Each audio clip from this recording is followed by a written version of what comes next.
এ যুবকেরা গল্প বলতে আসেনি গো, এরকম একটা একটা করে কত যুবক চলে গেছে, একটা একটা করে কত যুবতী চলে গেছে গো।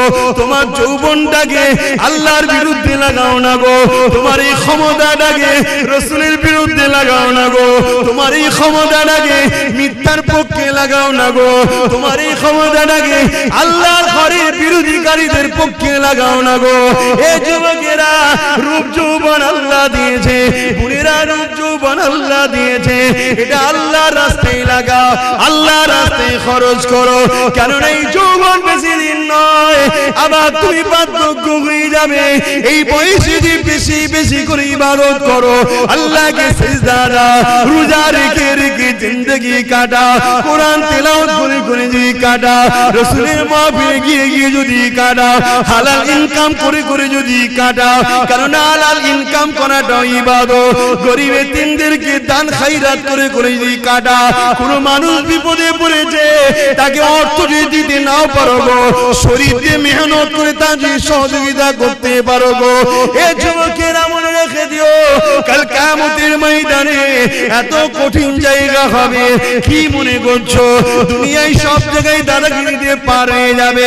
লাঠির জোর আছে, প্রশাসনের জোর আছে, নেতার জোর আছে, সব জোর দেখে দুনিয়ায় চলে যাচ্ছ। মনে রেখে দিও আখিরাতে দেখাবে মনে করে রেখেছো না বন্ধু না। আল্লাহ কিয়ামতের দিন বলবে জাহান্নামকে, এ ফেরেশতা যা আমার জাহান্নামকে নিয়ে জার্সির পাশে বা ৭০,০০০ জিনজিল দিয়ে আল্লাহ জাহান্নামকে বাঁধাবে। আল্লাহ পাকের এক একটা জিনজিলেতে ওই জিনজিলে ৭০,০০০ বাঁধা হবে, এক একটা জিনজিলে ৭০,০০০ করে ফেরেশতা ধরে রাখবে, জাহান্নামকে ধরে রাখতে পারবে না গো। লম্বা লম্বা যে পার করে গুনাহগার করে ধরতে যাবে গো। ওই জমিনে আদম নবীও নফসি নফসি বলবে, মুসা নবীও নফসি নফসি বলবে, ঈসা নবীও নফসি নফসি বলবে। এ যুবকেরা তাহলে তোমার আমার কি দশা হবে সেদিন? আল্লাহ দোস্তরা, আল্লাহ নবীরা তারা যদি নফসি নফসি করে, তোমার আমার দশা কি হবে? দাদাগিরি বেরিয়ে যাবে, মস্তানি বেরিয়ে যাবে, রক্তের গরম কেটে যাবে। ওই দিনে তোমার আমার কেউ দাঁড়াবে না গো। হ্যাঁ, দুনিয়ায় যদি তুমি নবী নবী করো, তোমার চরণে নবী, তোমার কথাতে নবী, তোমার লিবাসে নবী, তোমার ব্যবসায়ী নবী, সব জায়গায় যে তুমি নবীকে রাখতে পারো, চিন্তার কোনো কারণ নেই। ওই কিয়ামতের দিনে নবী মুহাম্মদ তোমাকে জান্নাতে নিয়ে যাবে। একটু ত্যাগ স্বীকার করো আমার সোনার ভাইরা, আমার যুবক ভাইরা, আমার বোনেরা, একটু ত্যাগ স্বীকার করো। আরে নবী আমার দুনিয়ার জমিনে সে শিক্ষা যা দিয়েছে ওইটাকে আমাদেরকে মেনে চলতে হবে। নাজাত যদি পেতে চাও, এই দুনিয়ায় ইহুদি কি করছে, খ্রিস্টান কি করছে, নাসারা কি করছে, কে কি করছে আমার দেখার দরকার নাই, তোমারও দেখার দরকার নাই। তবে তুমি যদি ইমানদার হও, তোমার জীবনের একটাই লক্ষ্য থাকবে, কোরআন শরীফ আর সুন্নাতে রাসূল। আমার কোরআন হলো আল্লাহর বাণী, আর রাসূল হলো যেটা করেছে সুন্নাত। ওই কোরআন অনুযায়ী নবী যা করেছে। এ যুবকেরা, তরুণেরা, বাপেরা, তাহলে পরকালের জীবনটা তোমার আমার জন্য আল্লাহ পাক চির শান্তি জান্নাত দেবে। সবকিছুই আল্লাহ দেয়। পরীক্ষা করার জন্য ফেরাউন এসেছে, নমরুদ এসেছে, সাদ্দাত এসেছে, আবু জেল এসেছে, উদবা এসেছে, সাইবা এসেছে, আবু সুফিয়ান এসেছে, হিটলার এসেছে, আর কত কত আজও আছে, কালো থাকবে। পরীক্ষার জন্য অনেককে আল্লাহ পাঠায়, কিন্তু আমাদের লক্ষ্য একটাই থাকবে, কি? আল্লাহ যেদিকে খুশি। আর আল্লাহ খুশি কার কথা মানলে? জোরে বলুন। এই নওজওয়ানেরা, আল্লাহ নবী জানিয়ে দিলেন, লা ইউমিনু আহাদুকুম হাত্তা আকুনা أحب إليه من والده وولده والناس أجمعين বাবারা তোমরা নিজেকে ঈমানদার মনে করো না ততক্ষণ পর্যন্ত যতক্ষণ না তোমরা তোমাদের ধন দৌলত জমি জায়গা টাকা পয়সা এমনকি নিজের জানের থেকেও আমি রাসূলুল্লাহকে বেশি না মহব্বত করবে ততক্ষণ পর্যন্ত তোমরা ঈমানদার হতে পারবে না। এই যুবকেরা ঈমান ছাড়া কখনো জান্নাতে যাওয়া যাবে না। ঈমান কি জিনিস? এক কথাই হলো জীবনের সব কিছু থেকে আল্লাহ আল্লাহ রাসূলকে বেশি ভালোবাসা। পারবে তো? জীবনের সব কিছু থেকে আল্লাহ আল্লাহ রাসূলকে বেশি ভালোবাসা। ঘরে যাবেন, যে আয়নার সামনে দাঁড়াবেন, দাঁড়িয়ে জিজ্ঞেস করবেন, হ্যাঁ আয়না, আয়নাটা ছবি পড়বে না, ওকে জিজ্ঞেস করবেন তুই সব কিছুর থেকে কাকে বেশি ভালোবাসিস? যদি তোর আয়নার ছবি বলে যে আল্লাহকে ভালোবাসিস, জানবেন ঠিক জায়গায় আছে। কেন মানুষ সবাইকে ধোঁকা দিতে পারে, নিজের মনকে কখনো ধোঁকা। তখনই তোমার বিবেক বলে দেবে তুই তো মিথ্যা কথা বলছিস রে। তোর সামনে যদি একটু 10,000 টাকা দেওয়া হয়, তুই তো অমনি সঙ্গে সঙ্গে নামাজ কাজা করে ছুটবি। তাহলে কি মহব্বত রইল? তোমার বিবেক উত্তর দিয়ে দেবে। বাবার আল্লাহকে যারা মহব্বত করেছে, নবীকে যারা মহব্বত করেছে, তাদের জীবন আদর্শ আমাদের জন্য মডেল গো। আল্লাহ কোরআনে নবীদের জীবনী আমার নবীকে শুনিয়েছে, বিশ্বের মানুষের কল্যাণের জন্য মেসেজটা রয়ে গেছে। এই দুনিয়ার মানুষেরা আল্লাহর প্রেমিক যারা হবে তাদের জিন্দেগিটা কেমন হয় সে রেখে দাও। ফেরাউন বলে একটা রাজা ছিল, যাকে আল্লাহ পৃথিবীর রাজত্ব দিয়েছে গো। একটা রাজ্য নয়, একটা দেশ নয়, পৃথিবীর সম্রাট ছিল, পৃথিবীর রাজা ছিল। তার এত পাওয়ার ছিল, এত শক্তি ছিল। সেই শক্তি পাওয়ার নিয়ে সেই নিজে একদিন নিজেকে খোদাই দাবি করে বসলো। সেই খোদাই দাবি করে দুনিয়ার মানুষকে তার দাসত্বের গোলাম বানাতে লাগলো। তার জীবনের প্রতিটা মুহূর্ত ছিল অন্যায়, তার জীবনের প্রতিটা মুহূর্ত ছিল জুলুম, তার জীবনের প্রতিটা মুহূর্ত ছিল নারী দেহ শোষণ করা, তার জীবনের প্রতিটা মুহূর্ত ছিল শরাব পান করা, তার জীবনের প্রতিটা মুহূর্ত ছিল মানুষের উপরে জুলুম করা, তার জীবনের প্রতিটা মুহূর্ত ছিল গরিবদের ঘরে কৃতদাস বানিয়ে রাখা। এই যুবকেরা, আজও যদি কেউ শরাব পান করে, আজও কেউ নারী দেহ শোষণ করে, আজও কেউ যদি গরিবদের উপরে জুলুম করে, অবশ্যই সে মুসা নবীর সাথে থাকতে পারে না, সে ফেরাউনের সাথে থাকবে। ইতিহাসের পাতা সাক্ষী দিয়ে দেয়, এই ফেরাউনের আমলে ফেরাউনের ঘরে একজন মেয়ে কাজ করত, যিনার নাম হল হযরতে মাসাত্তা। গরিব মেয়ে ছিল, যা তিনটে আল্লাহ সন্তান দিয়েছিল। স্বামী হারাই তিনটে সন্তানকে নিয়ে ফেরাউনের ঘরে লালন পালন করে কাজ কাম করে জীবন যাপন করত। কিন্তু এই মাসাত্তা অন্য মানুষের মতো ফেরাউনকে কিন্তু খোদা বলে মানে না। ওই মাসাত্তা অন্তরে অন্তরে এক আল্লাহকে মেনে নিয়েছিল। ইতিহাসগুলো আমাদের জন্য কিন্তু শিক্ষা দিয়ে যাচ্ছে, তাই তো নাকি? ইতিহাস আমাদের ঘরে কি শিক্ষা দেয়? আমাদের ঘরে আমাদের ভবিষ্যৎ গড়ার শিক্ষা দেয়, আমাদেরকে জানায় ইতিহাস।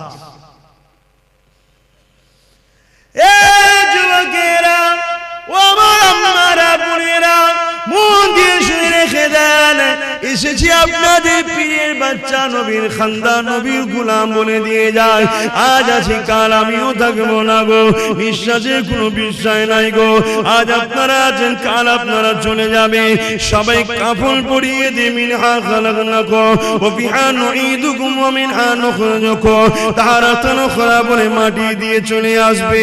যদি তুমি দুনিয়ার জমিনে নবী নবী নবী করে যেতে পারো, তোমার উঠা বসা চাল চলন যদি নবী থাকে, তোমার সাংসারিক জীবনে যদি নবী থাকে, তোমার কারবারিক জীবনে যদি নবী থাকে, তোমার রাষ্ট্রীয় জীবনে যদি নবী থাকে, তোমার রাজনীতির জীবনে যদি নবী থাকে, তোমার দেশপ্রেমে যদি নবী থাকে, তোমার মানবতায় যদি নবী থাকে, তোমার ইনসানিয়াতে যদি নবী থাকে, তোমার মানুষের ভালোবাসায় যদি নবী থাকে, এক কথায় তোমার জীবনে প্রতিটা সেকেন্ডে নবী থাকে, জেনে রেখে যে কবরের জমিনে তুমি একা থাকবে না। যখন তোমাকে শুইয়ে দিয়ে আসা হবে, তোমার বাপ চলে যাবে, তোমার আম্মা চলে যাবে, তোমার স্ত্রী চলে যাবে, তোমার স্বামী চলে যাবে, তোমার ছেলে মেয়ে চলে যাবে, তোমার পাড়া প্রতিবেশী চলে যাবে, তোমার দুনিয়ার দরদি রাজনীতির লিডাররাও চলে যাবে। আর এই যে পীর সাহেব এসেছি, আমরাও কেউ তোমার সাথে কবরে যাব না, কিন্তু কবরের জমিনে মদিনাওয়ালা আসবে। তুমি যদি দুনিয়ায় মদিনাওয়ালার ডাঙ্কা বাজাও, কবরের জমিনে মদিনাওয়ালা বলবে ফেরেশতা আমি মুহাম্মদ সাক্ষী দিয়ে দিলাম, এই মদিনা এই দুনিয়ার জমিনে আমি মুহাম্মদ আমারই ছিল। আরো জোরে বলুন সুবহান।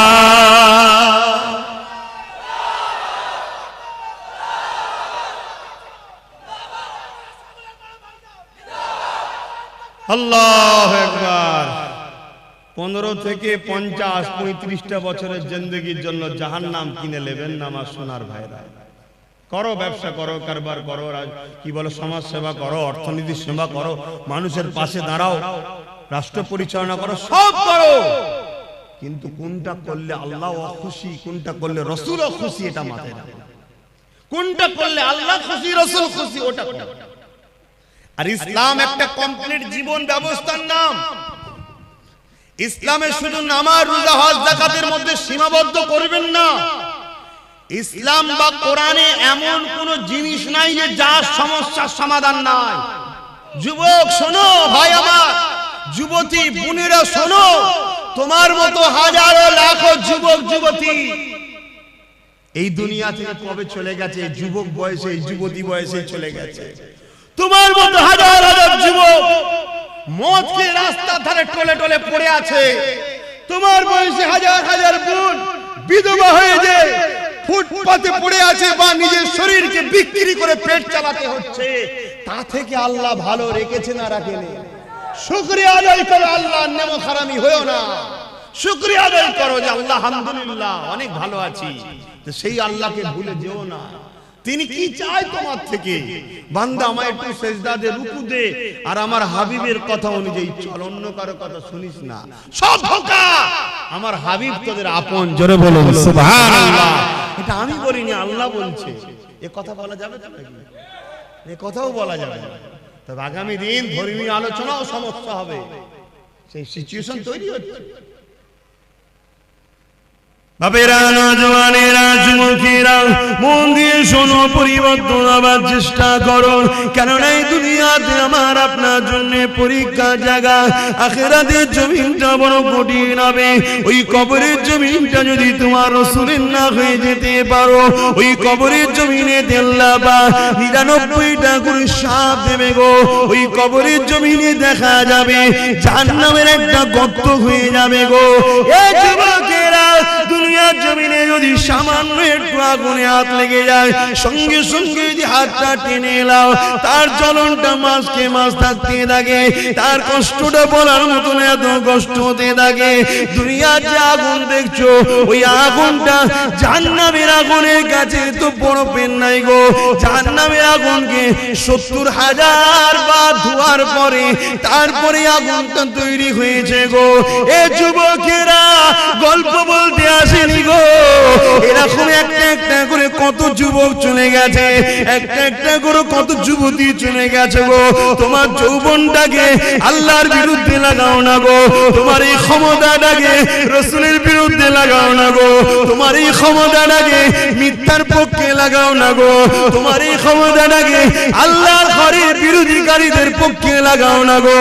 এ যুবকেরা, রূপ যৌবন আল্লাহ দিয়েছে, বুড়েরা রূপ যৌবন যৌবন আল্লাহ দিয়েছে, এটা আল্লাহর রাস্তায় লাগাও, আল্লাহর রাস্তায় খরচ করো, কারণ এই যৌবন বেশি দিন নয়, আবার তুমি বার্ধক্য হয়ে যাবে। এই বয়সে যদি বেশি বেশি করে ইবাদত করো, আল্লাহকে সিজদা দাও, রোজা রেখে রেখে জিন্দেগি কাটা, কোরআন তেলাওয়াত করে করে যদি কাটা, রাসূলের মাহফিলে গিয়ে গিয়ে যদি কাটা, হালাল ইনকাম করে করে যদি কাটা, কারণ হালাল ইনকাম করাটাও ইবাদত। গরিব এতিমদেরকে দান খায়রাত করে করে যদি কাটা, কোন মানুষ বিপদে পড়েছে তাকে অর্থ যদি দিতে নাও পারো গো, শরীর দিয়ে মেহনত করে তা যদি সহযোগিতা করতে পারো গো, এ যুবকেরা মনে রেখে দিও, কাল কিয়ামতের ময়দানে এত কঠিন জায়গা হবে। কি মনে করছো দুনিয়ায় সব জায়গায় দাদাগিরি দিয়ে পার হয়ে যাবে? লাঠির জোর আছে, প্রশাসনের জোর আছে, নেতার জোর আছে, সব জোর দেখে দুনিয়ায় চলে যাচ্ছ, মনে রেখে দিও আখিরাতে দেখাবে মনে করে রেখেছো না বন্ধু না। আল্লাহ কিয়ামতের দিন বলবে জাহান্নামকে, এ ফেরেশতা যা আমার জাহান্নামকে নিয়ে জার্সির পাশে বা 70,000 জিনজিল দিয়ে আল্লাহ জাহান্নামকে বাঁধাবে। আল্লাহ পাকের এক একটা জিনজিলেতে ওই জিনজিলে 70,000 বাঁধা হবে, এক একটা জিনজিলে 70,000 করে ফেরেশতা ধরে রাখবে, জাহান্নামকে ধরে রাখতে পারবে না গো। লম্বা লম্বা জিল পার করে গুনাহগার করে ধরতে যাবে গো। ওই জমিনে আদম নবীও নফসি নফসি বলবে, মুসা নবীও নফসি নফসি বলবে, ঈসা নবীও নফসি নফসি বলবে। এ যুবকেরা, তাহলে তোমার আমার কি দশা হবে সেদিন? আল্লাহ দোস্তরা, আল্লাহ নবীরা তারা যদি নফসি নফসি করে, তোমার আমার দশা কি হবে? দাদাগিরি বেরিয়ে যাবে, মস্তানি বেরিয়ে যাবে, রক্তের গরম কেটে যাবে। ওই দিনে তোমার আমার কেউ দাঁড়াবে না গো। হ্যাঁ, দুনিয়ায় যদি তুমি নবী নবী করো, তোমার চরণে নবী, তোমার কথাতে নবী, তোমার লিবাসে নবী, তোমার ব্যবসায়ী নবী, সব জায়গায় যদি তুমি নবীকে রাখতে পারো, চিন্তার কোনো কারণ নেই। ওই কিয়ামতের দিনে নবী মুহাম্মদ তোমাকে জান্নাতে নিয়ে যাবে। একটু ত্যাগ স্বীকার করো আমার সোনার ভাইরা, আমার যুবক ভাইরা, আমার বোনেরা, একটু ত্যাগ স্বীকার করো। কেন তোমরাই কিন্তু সবকিছুর মূল। এখন আগামী দিন তোমাদের বাচ্চারা পশ্চিম বাংলা এবং ভারতে কোরআন, মসজিদ, মাদ্রাসা নিয়ে, জলসা মাহফিল নিয়ে, আল্লাহ নিয়ে, রাসূল নিয়ে মাথা তুলে বাঁচতে পারবে কি পারবে না, সেই পরিবেশটা তৈরি করা মুসলমানদের ঘরের যুবক তোমাদেরই দায়িত্ব। তোমার ধর্ম তুমি পালন করো, তোমার মসজিদে তুমি যাও, তোমার মাদ্রাসায় তুমি আসো, তুমি এখান থেকে দিন শেখো, এই মাদ্রাসা বানাও, এখানে তুমি আসো, একে পিয়ার করো, তাহলে তোমার বাচ্চা কিন্তু তোমায় দেখে দেখে শিখবে। সর্বপ্রথম শিক্ষা কিন্তু দেখে শিক্ষা, তাই তো নাকি গো? আর তুমি যদি দুনিয়ায় রাসূল ছেড়ে দাও, তাহলে কিয়ামতের দিন রাসূল পাবে মনে হয়? কি গো বলছেন না কেন? রাসূল পাবেন। আমার আলোচনায় অসুবিধা হচ্ছে যুবকদের? আল্লাহর রাস্তায় বোঝো। আর তোমরা যুবক যত মাহফিলে ভিড় করবে, তত ইবলিসের মাথায় বাজ পড়বে। 1 লক্ষ বুড়ো মাহফিলে ভিড় করলে ইবলিসের অত টেনশন নেই। বাপেরা খারাপ নেবেন না, হাকিকতটা বুঝাচ্ছি, কারণ আপনারা একদিন যুবক ছিলেন। 1 লক্ষ যুবক মুরব্বী বাপ মা যদি মাহফিলে ভিড় করে, ইবলিসের অত টেনশন নেই। কিন্তু 10,000 যদি বোন আর ভাই যদি মাহফিলের দিকে খেয়াল করে, ইবলিসের মাথায় বাজ পড়ে যাবে। উরি সর্বনাশ, উরি সর্বনাশ। কেন? ও জানে মুরব্বী বাপটা আর হয়তো 2-5 বছর, কথা বুঝছেন না? তারপরেই কিন্তু ওর পর থেকে লিবার কেউ নেই, ওখানে ইসলাম শেষ। কিন্তু যুবকটা যখন এখন আসছে, এই বয়সে ওর ছেলেটা ওর সাথে আসবে, তার মানে এখন 100 বছর 150 বছর চলবে, কথা বুঝছেন না? এই জন্য তোমাদেরকে আল্লাহর রাস্তায় বলছি, তোমাদেরকে হাজারো চক্রান্তে জড়িয়ে রাখা হবে, শুধুমাত্র উদ্দেশ্য আল্লাহ থেকে সরাও, রাসূলের থেকে সরাও। আরে আব্বাস সিদ্দিকী কে? আব্বাস সিদ্দিকী পৃথিবীর বুকে একটা ছোটখাটো নগণ্য নবী, দ্বীনের খাদেম, অন্য কিছু নয়। সামান্য খাদেম, আমার থেকে তোমাকে কেউ সরাতে চায় না, তোমাকে সরাতে চাইছে রাসূল থেকে, আল্লাহ থেকে। হ্যাঁ, গর্বের সাথে বলছি, আব্বাস সিদ্দিকের জীবনের একটাই লক্ষ্য, দুনিয়ায় তুমি রাসূলের থাকো, আখিরাতেও তুমি রাসূলের থাকো। তাই আমার থেকে তোমাকে সরাতে পারলে রাসূল থেকে তোমাকে দূরে রাখা যাবে, এই কারণে কারণ তুমি আমার কাছে এলেই নবী ধরাবো, তাই তোমাকে ডিস্টার্ব করা হবে। আমার জীবনে একটাই কথা, তুমি আসো, সভ্যতার সঙ্গে আসো, মর্যাদার সঙ্গে আসো, নম্রতার সঙ্গে আসো, ইনসানিয়াত করো, ইনসাফ করো, ন্যায় প্রতিষ্ঠিত করো, মানুষকে প্যার করো, ভালোবাসো, নামাজ আদায় করো, রোজা আদায় করো, হজ আদায় করো, যাকাত দাও, মানুষের খেদমত করো, মা বাপকে প্যার করো, নিজের পরিবার স্ত্রীকে নিয়ে হাসি খুশিতে থাকো, পর নারীর দিকে খাকু নজরে তাকাও নি, তোমার পরিবারকে সময় দাও, তোমার বাচ্চাকে সময় দাও। আর মা বোনেরা, স্বামী ছাড়া অন্য কেউ নয়, তোমার স্বামী আপন স্বামীর দিকে তাকিয়ে থাকো। এই তো কথা বলি নাকি? যুবকরা বুঝার চেষ্টা করো। আরে প্রেম যদি করে যেতে পারো, কিয়ামতে কোনো চিন্তা থাকবে না। কিন্তু প্রেম রাসূলকে করলে, আল্লাহকে করলে কি হয় শুনে রেখে দাও গো। মক্কা জমিনে বিশাল একটা বাজার রয়েছে, ওই বাজারের উপরে দেখা যায় একজন হাবশী দেশের মানুষের গলায় বেড়ি পড়া, হাতে বেড়ি পড়া, পায়ে বেড়ি পড়া। এই যুবকেরা গরম বালির উপরে চিৎ করে শুইয়ে দিয়ে বুকের উপরে বাড়ি পাথর চাপিয়ে দিয়েছে, নিঃশ্বাস নিতে পারছে না, এমন করে চুলগুলো উস্কো খুস্কো, খালি পায়ে ধুলো, জামা মোজাগানো, এইরকম একটা হাবশী দেশের কালো মানুষ আসমানের দিকে বারবার চেয়েছে, জবানে কি যেন পিরপির করে বলতে লেগেছে। কয়েকজন লিডার রাজে তার কানে কানে যেন কি বলতে লাগলো, কি বলেছিল, তোরা মুহাম্মাদের দল ছেড়ে দে, আমাদের দলে চলে আয়, রহমানের দল ছেড়ে দে, ইবলিসের দলে চলে আয়, নামাজ ছেড়ে দে, রোজা ছেড়ে দে, হজ জাকাত ছেড়ে দে, গান বাজনা, সিনেমা, যাত্রা, মদ, জুয়া, গাঁজা, জিনা, ব্যভিচারিতে চলে আয়। এই যুবকেরা, তরুণেরা এইভাবে যখন এই কালো হাবশী যুবকটাকে এইভাবে জুলুম করতে লেগেছে, সে যেন বিড়বিড় বিড়বিড় করে কি বলতে লেগেছে, এমন করে রোদকে লোহায় লেগে গরম করে তার ঠোঁটে চাকা দিতে লেগেছে, তথাপিও যেন চোখ দিয়ে পানি ছেড়ে আসমানের দিকে মুখ তুলে বিড়বিড় করে কি বলতে লেগেছে। এ যুবক, মন দিয়ে শোনো, মুখ ফাটিয়ে আব্বাস সিদ্দিক চিল্লাতে এসেছে, টাকার জন্য নয় গো, টাকার জন্য নয়, বুঝাতে চেয়েছি, বুঝে নাও ভালোবাসি বলে, কেননা নিঃশ্বাসের কোনো বিশ্বাস নাই, আজ আছি কাল থাকবো না, আজ আছো কাল থাকবে না। এত জুলুম অত্যাচার কার উপরে করতে লেগেছে, যার নামটা হলো বেলাল, যে মদিনার মুয়াজ্জিন এক সময় ছিল গো। আল্লাহ রাসূলের সম্বন্ধে অনেক ঘোষণা দিয়েছে গো। এখন একটাই প্রশ্ন, বেলাল কি অন্যায় করেছে গো? বেলালের অন্যায় তৎকালীন আবু জেহেল, উতবা, সাইবা লিডারের নজরে একটা, বেলাল এক আল্লাহকে মেনে নিয়েছে। বেলালের অন্যায়টা কি ছিল গো? বেলাল মুহাম্মদ রাসূলের দলে চলে গেছে। বেলালের অন্যায় কি ছিল গো? বেলাল মা বাপের সম্মানের পক্ষে গেছে, বেলাল নারীদের অধিকারের পক্ষে গেছে, বেলাল এতিমদের পক্ষে গেছে, বেলাল গরিব অসহায়দের পক্ষে গেছে, বেলাল মদের বিরুদ্ধে গেছে, বেলাল সুদের বিরুদ্ধে গেছে, বেলাল ঘুষের বিরুদ্ধে গেছে, বেলাল দুর্নীতির বিরুদ্ধে গেছে, বেলাল জালিমদের বিরুদ্ধে গেছে। এক কথায় এই জমিনে শান্তি প্রতিষ্ঠিত করবে যে মুহাম্মাদের দিকে গেছে, তাই বেলালের উপরে এত জুলুম গো।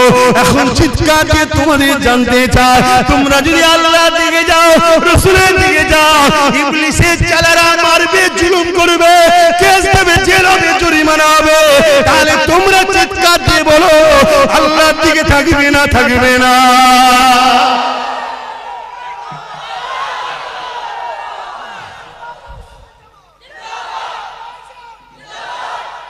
আল্লাহু আকবার। পারবে বেলালের মতো মার খেতে? সে পরীক্ষা নেবে না, আল্লাহ চিন্তা নেই, সে নিলে তো আমাদের ইমানের সব দিক দিয়ে পালাবে, অবস্থা বুঝেই নেবে, চিন্তা নেই। তবে আল্লাহ যাকে ভালোবাসে একটু পরীক্ষা করবে না, করবে না?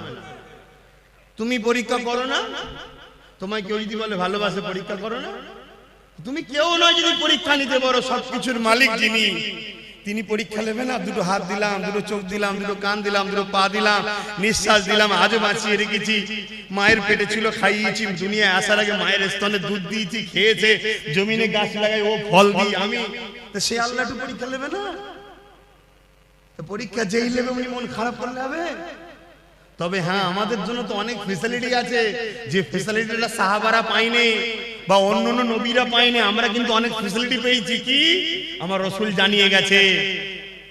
যদি ভয় লাগে অন্তরে অন্তরে মানো, চুপচাপ থাকো, বুঝতে দিও না কাউকে তুমি আল্লাহ মানো, রাসূল মানো, চুপচাপ থাকো। তুমি ন্যায়ের দিকে, সত্যের দিকে, আল্লাহর দিকে, রাসূলের দিকে, ইনসাফের দিকে আছো, কাউকে বুঝতে দিও না, চুপচাপ থাকো। এ তো ফেসিলিটি আগে ছিল না, নবী তো হাদিস বলে গেছে তাই পেয়েছি। কিন্তু তাদের উপরে কি জুলুম হয়েছিল!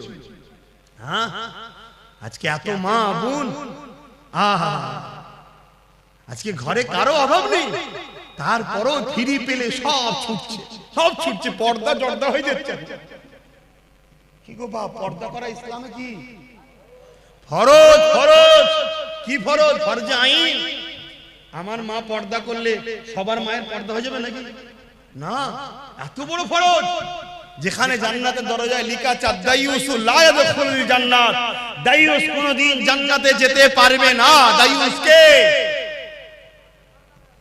যে মুখমণ্ডল, হাতের গাঁটের বাইরের অংশ, পায়ের গাঁটের নিচু অংশ ছাড়া বাকি জায়গাটাকে কোনো অংশই দেখা যায় পরপুরুষের নজরে, ওইটাই হলো দাইয়ুস।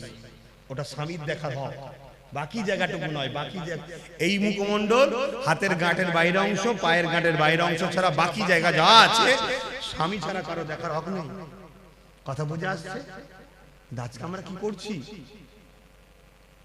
এই ওয়াজ করলে আমার মা বোনের হয়তো অনেক মনে করতে পারবে তোমাকে এসব ওয়াজ করতে হবে না, আমার ইচ্ছা আমি যা খুশি করো। মা, ইচ্ছা বলে কিছু নেই, আমার বলে কিছু নেই। আব্বাস সিদ্দিকী যা চিল্লাচ্ছে, আব্বাস সিদ্দিকী নয়, জবান দিয়েছে আল্লাহ, আমার নয় গো মা, ব্যবহার করতে দিয়েছে, সময় হবে কেড়ে নেবে।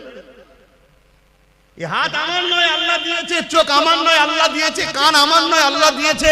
এই কিডনি আমার নয়, আল্লাহ দিয়েছে। নিঃশ্বাস যে টানছি আমার ক্ষমতা নয়, মা আল্লাহ দিয়েছে, আল্লাহ দিয়েছে। আল্লাহ, মা তোমাকেও সুন্দর করেছে, বোন তোমাকেও সুন্দর করেছে, আল্লাহ বিবস্ত করে দেয়নি। অতএব আল্লাহর জন্য চলো, দেখো, শিক্ষা নাও, শিক্ষা নাও।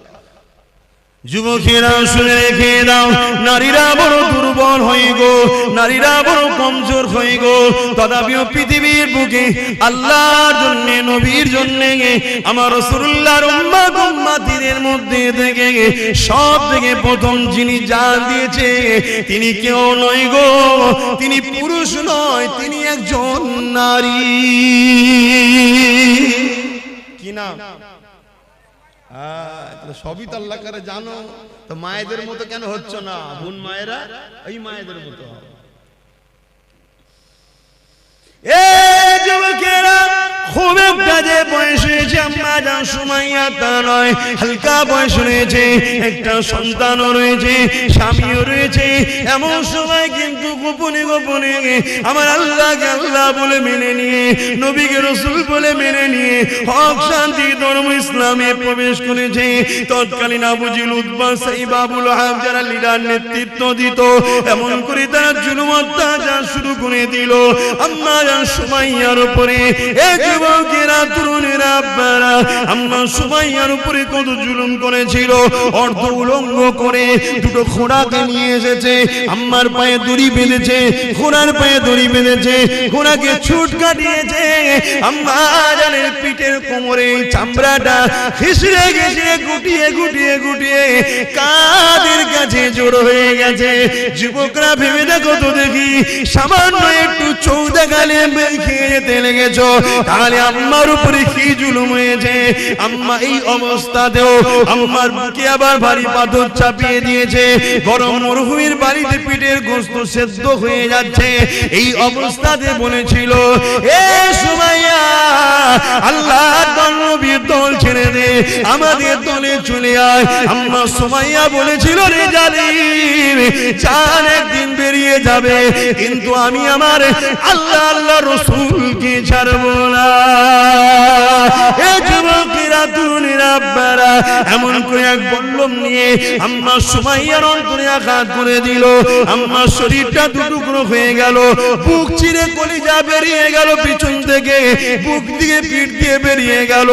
এ যুবকেরা, আব্বারা, তরুণেরা, আমার আল্লাহ বা ফেরেশতাদেরকে বলতে লাগলো, এ ফেরেশতারা দেখলে দুনিয়ার জমিনে তোরা বলেছিলিস মানুষ বানাবে না, ফিতনা করবে, ফিতনা করবে। আমার আল্লাহ বলল ফিতনা করবে আলাদা মানুষ, প্রেম করবে আলাদা মানুষ। আমার প্রেমিক সুমাইয়া প্রমাণ করে দিল, এই জমিনের উপরে যত সূর্য উঠবে, চাঁদ উঠবে, ততদিন দুনিয়ার মুখে আমার প্রেমিক সুমাইয়ার আলোচনা থাকবে।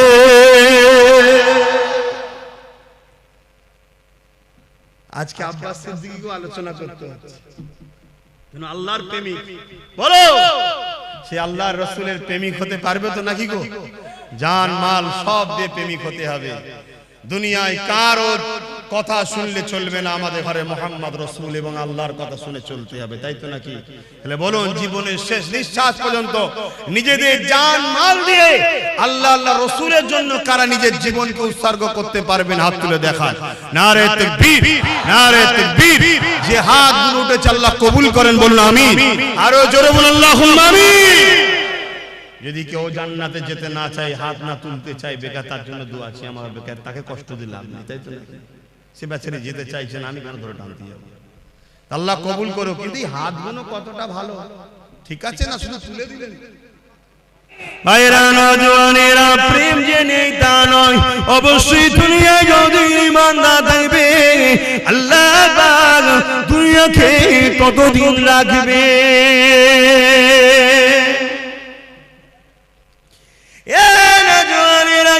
আল্লাহ নবী একদিন কাবা শরীফের পাশে সিজদায় পড়ে যে কাঁদতে লেগেছে। মন দিয়ে শুনেন, মন দিয়ে শোনেন, শুনছেন তো? আল্লাহ নবী দিন দুনিয়া বাসাবি জনাবে মুহাম্মদ রাসূলুল্লাহ সাল্লাল্লাহু আলাইহি ওয়াসাল্লাম নবী আমার কাবা শরীফের পাশে সিজদায় পড়ে কাঁদে। আমার আল্লাহ বড় সময় হযরত জিবরাইল সাল্লামকে পাঠিয়ে দিলে, আমার হাবিবি চাল কেন আমার হাবিব কাঁদে জিজ্ঞাসা করে আসুন। আল্লাহ সবই জানে, জিবরাইলকে জানতে চেয়েছে এবং জিবরাইল আর রাসূলের কথোপকথনে আমরা তো জানতে পারবো, তাই পাঠিয়েছে। হযরত জিবরাইল সাল্লাম চলে আসলে আমার নবীকে সালাম দিয়ে বলতে লাগলে, ইয়া রাসূলুল্লাহ, হাবিবাল্লাহ, হুজুর আপনি কেন কাঁদেন? আল্লাহ পাক জানতে চেয়েছে। আল্লাহ নবী বলেছে, জিবরাইল রে, এ জিবরাইল, অন্যান্য নবীর উম্মতিরা অন্যায় করেছে, ভুল করেছে, আল্লাহ পাক তাদের উপরে রাগ করে বেজার হয়ে সেই নবীর উম্মতদের ঘরে কম দেখরে, যেমন আজ জাতি আছে, সামুদ জাতি আছে, সবাইকে ধ্বংস করে দিয়েছে। আমার উম্মতিরা দুনিয়া ধোঁকায় পড়ে শয়তানি খেয়ালে পড়ে অন্যায় করে ফেলবে, ভুল করে ফেলবে। আল্লাহ জানো তাদের উপরে আযাব গজব দিয়ে ধ্বংস না করে দেয়, এই জন্য কাঁদতে লেগেছি। এ যুবকেরা, কার জন্য এখনো বেঁচে আছো? দেখো দুনিয়ায় কি ফিতনা হতে বাকি নেই। বড় দুঃখের বিষয়, সোশ্যাল মিডিয়ায় দেখা যাচ্ছে আজকাল কিছু ছেলে তৈরি হয়েছে সেই জাহিলিয়াতের যুগের মতো, নিজের মায়ের ইজ্জত পর্যন্ত লুটছে। এখন কিছু ছেলে বেরিয়েছে জাহিলিয়াত যুগের মতো বোনের ইজ্জত লুটে নিচ্ছে। এখন কিছু ছেলে বেরিয়েছে জাহিলিয়াত যুগের মতো স্ত্রী সৈপন সর্বে যদি কন্যা সন্তান থাকে তাকে দিবস করিয়ে দিচ্ছে। তথাপি আল্লাহ এই দুনিয়া দাম গজব এখনো দেয়নি গো। তবে দেরি করবে না, সময় খুব তাড়াতাড়ি হয়ে এসেছে। নবীর ভবিষ্যৎবাণী অনুযায়ী খুবই তাড়াতাড়ি দুনিয়ায় আযাবের গ্রাস হয়ে যাবে গো। এ যুবকেরা, তথাপি নবীকে আল্লাহ পাক জানিয়েছিল পৃথিবীর জমিনে একজন মাত্র যতক্ষণ দিল থেকে আল্লাহ আল্লাহ রাসূলকে ভালোবাসবে, আমার আল্লাহ ততদিন পর্যন্ত দুনিয়াকে ফানা করে দেবে না। রাসূলের সেই কান্নার বিনিময়ে এত অন্যায়, এত পাপের পরেও এখনো নিরাপদে আছে, তাই তো নাকি গো?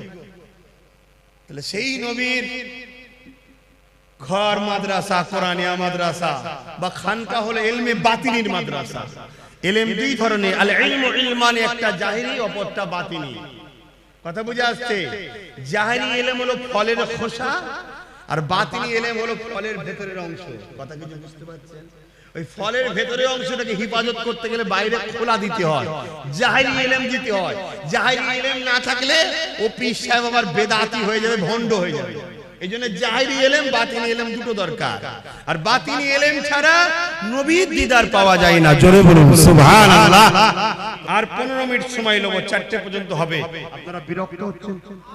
15 মিনিট এই প্রতিষ্ঠানের জন্য একটু খেদমত করার জন্য আলোচনা করছি। তার আগে আরেকটা কথা বলি, প্রেম এমন একটা জিনিস রে বাবা, প্রেমে সব কিছু দিয়ে দিয়ে যায়। হযরত ওসমান গনি আল্লাহ পৃথিবী বিখ্যাত ধনী করেছিল। চুরি করে নয়, দাঙ্গাবাজি করে নয়, ধোঁকা দিয়ে নয়, কারো ঝেড়ে নয়, দখল করে নয়, আল্লাহকে খুশি করে নয়, এর উপর ইনকাম করে ওসমান গনি আল্লাহ পৃথিবী বিখ্যাত করেছিল। এই যুবকেরা ব্যবসা করো, কারবার করো, হালাল ইনকাম করো, আল্লাহকে সিজদা পড়ে কাঁদো, মানুষকে দান খায়রাত করো, বরকত হবে। হালাল ইনকাম করে কোটি কোটি টাকা ইনকাম করো, কোনো অসুবিধা নাই, কিন্তু হারামের 1 টাকা ইনকাম করো না গো, ওই 1 টাকা তোমার সমস্ত হালালকে ফাঁসিয়ে দেবে। এই যুবকেরা হযরত ওসমান গনি আল্লাহ এত ধনী করেছে, নবী পাকের বড় প্রেমিক ছিল গো। এমন সময় একজন অসহায় মানুষ আল্লাহ নবীর কাছে এসেছে, হুজুর আমাকে কিছু সহযোগিতা করুন। আল্লাহ নবী বলে, শুনো, যাও আমার উসমানকে গিয়ে আমি রাসূলুল্লাহ আমার সালামটা দেবে, আর বলবে 100 মুদ্রা আল্লাহ রাসূল দিতে বলেছে। যাও বাবা, চলে যাও বাবা। কোন রয়াতে আছে 1000 মুদ্রা, 100 মুদ্রাটাই ধরে চলি। এ বাবারা, এমন করে মানুষটা চলে গেল, যে বলতে লাগলো আল্লাহ নবী সালাম দিয়েছে, 100 মুদ্রা দিতে বলেছে। উসমান গনি শুনলো, অন্য লোকের সঙ্গে কথা বলতে লাগলো, আবার বলতে লেগেছে, ও হযরত উসমান গনি রে, আল্লাহ নবী তোমার কাছে আমাকে পাঠিয়েছে, 100 মুদ্রা দিতে বলেছে। দুবার বলল, হুজুর অন্যজনের সঙ্গে আবার কথা বলতে শুনি। 3বার বলল, মানুষটা চলে যাচ্ছে। হযরত ওসমান গনি বলছেন, কোথায় যাচ্ছ? ওই সময় বলেছে, হুজুর আপনি তো আমার কথার গুরুত্ব দিচ্ছেন না। ওসমান গনি চৌদি পানি এসে যায়, কি কথা বলছো আল্লাহর বান্দা, তোমার কথা গুরুত্ব তো বলা হতে পারে, আমার জান, আমার ঈমান, রাসূল তোমাকে পাঠিয়েছে। যখন তুমি বলো নবী পাঠিয়েছে, 100 মুদ্রা দিতে বলেছে, উসমানকে নবী স্মরণ করেছে, শুনে আমার দিলটা বড় হয়ে গেছে। যতবার বলো 100 মুদ্রা করে ঠিক করেছি, তুমি যদি বারবার বলে যেতে, তোমার জন্য 100 করে বাড়াতে থাকতাম। এ আল্লাহর বান্দা রে, আমার রাসূল তোমাকে পাঠিয়েছে শুনে আমি বড় খুশি। 3বার বলেছো, 300 মুদ্রা দিয়ে দিলাম। প্রেম কাকে বলে? প্রেম কাকে বলে? আল্লাহু আকবার।